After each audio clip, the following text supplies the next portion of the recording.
So today we're going to make the raspberry marble cake. So I thought I had the camera on, but I didn't. And so I've already unpackaged everything. So it's all sitting here, so I'll just tell you what's in it.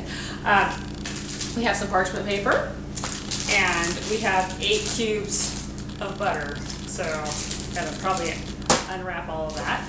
We have a 1/4 teaspoon baking powder, 3 tablespoons sugar, some white chocolate chips, all-purpose flour, some vanilla, and 2 little cute containers of red raspberry jam. They also supplied the tin, and the egg is my own. I supplied it, so this is what I needed to supply myself. So the very first thing, and I heated the oven up. The oven's heating to 375. Turn that on.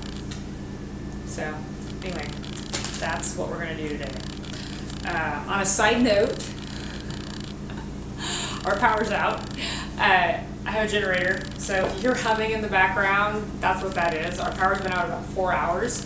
I was going to cook lunch today, and just as I literally got all my food out, I was going to make it, the power went out, and so I just put it all back in the fridge, and we went out to lunch. And then we were at lunch at a local restaurant, and the power went out there, just as we were getting ready to eat. So we were the last people to get food, and the power was out for about a half hour there, and we just sat around and waited until we ate our food, and we sat around and waited until the power came back on so we could pay our bill. Because, you know, debit cards don't work in power outages. So that was the excitement. So side note, but that's what my day was like. All right, so the first thing we're going to do is we are going to trim this parchment paper so it fits perfectly on the bottom of this pan. So what I do when I have to do that is I just trace it onto here, the shape of the pan, and then I cut it out. And that usually works pretty good.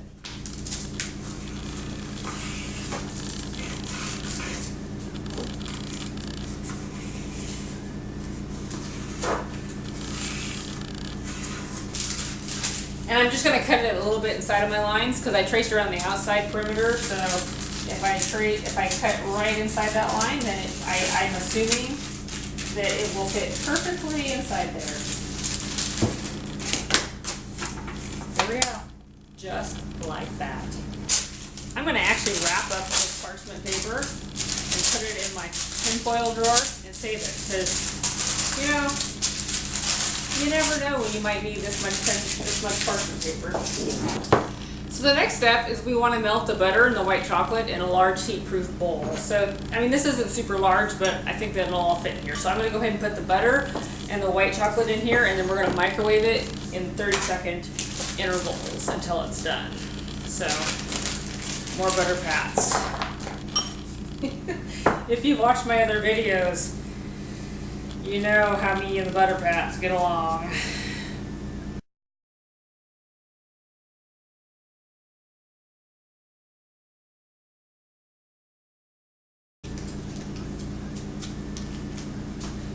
There's the butter pats. We're going to go ahead and add the white chocolate to this. We are going to melt this in the microwave.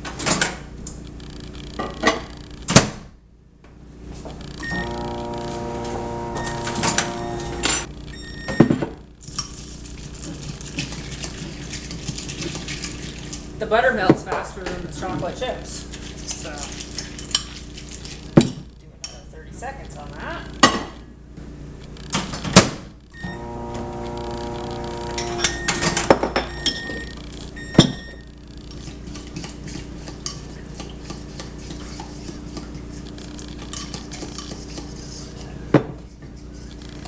I'm debating whether or not I need to cook this long or if I just stir it. I think if I just keep stirring this, the white chocolate will melt in the butter. Because the butter is melted. Yeah, we'll just stir that. You can tell my generator has to work harder to run the microwave. But the rest of my appliances are gas, so that doesn't take much gas on the generator at all. I live in an area where the power can go out, so when we built the house, like gas stove, gas oven, gas heat, So it's easier to run on a generator versus electric. On a side note about generators, the well pump, because we have our own well. I live in a rural area, so we have no city water here, so I have my own well. So that's the biggest draw on the generator. And we forgot to take into account the septic system, so yeah, we just can't run too much water down the drain when the power's out because our septic doesn't have, the pump's not on the generator, so duh. So remember that. We weren't thinking. So in a medium bowl, we're going to whisk together the baking powder, the flour, and 1/4 teaspoon salt. So baking powder.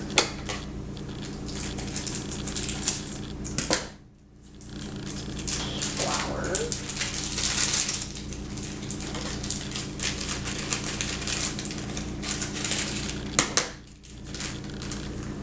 One-quarter teaspoon salt.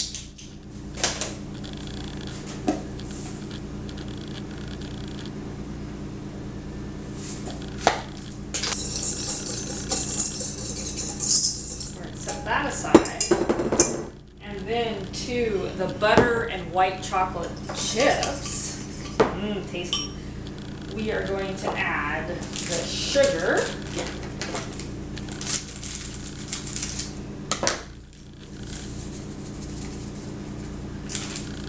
vanilla,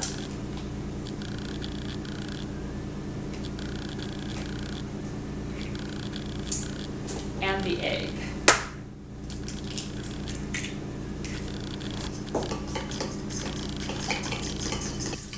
It says to whisk this to fully combine. So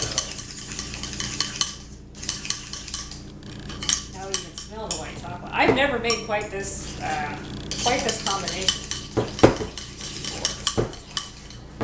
This looks really decadent. So okay. So that looks fully combined, so we're going to go ahead and stir the flour mixture into this to fully combine. So I'm actually going to, since this is the bigger bowl, I'm going to stir this into the flour.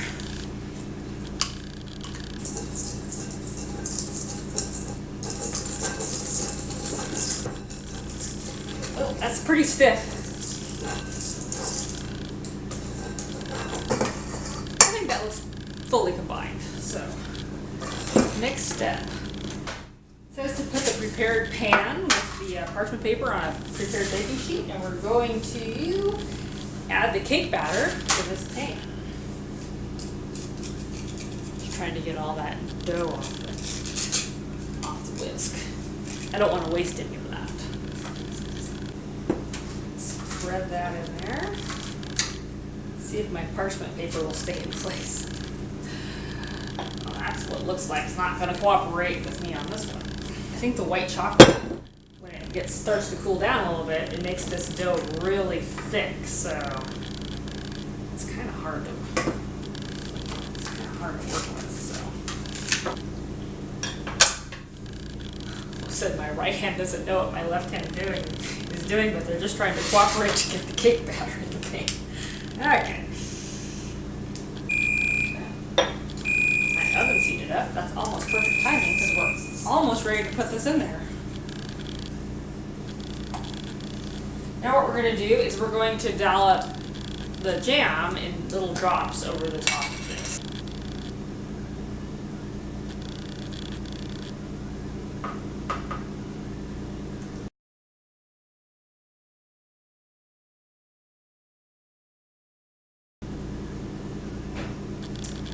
Then what we're going to do now is just take a knife and run it through this to kind of create a marbling effect.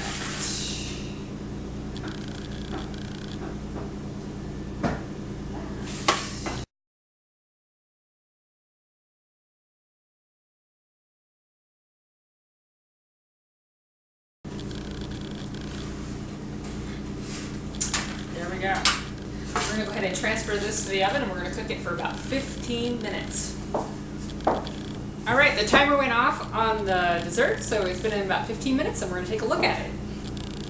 So it says to cook until a knife in the middle comes out clean. So I'm just judging by the look of it, I'm not sure that's gonna happen yet, but I'm gonna get a little toothpick and we're gonna see. No, I don't think that's done. We're gonna put that in there for about 5 more minutes. So the timer just went off and I think this time it'll be done. Let's take a look at this now. Alright, the toothpick's coming out clean, so I think we can call that good. I'm going to turn the oven off and we're going to let this sit for 5 minutes at least, let it cool, and then we can cut it up and take it out of the pan. Right, so I think it's cool for a little over 5 minutes, but I'm going to go ahead and get this out of the pan. Try slicing it up a little bit actually, because I'm going to try this out. Oh, this isn't the best knife for this. Let's see.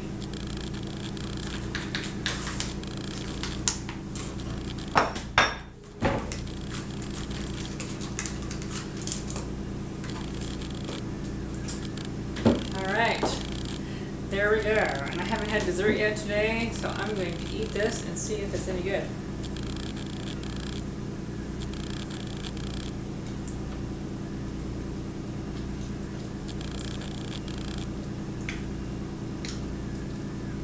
Yeah, that's tasty.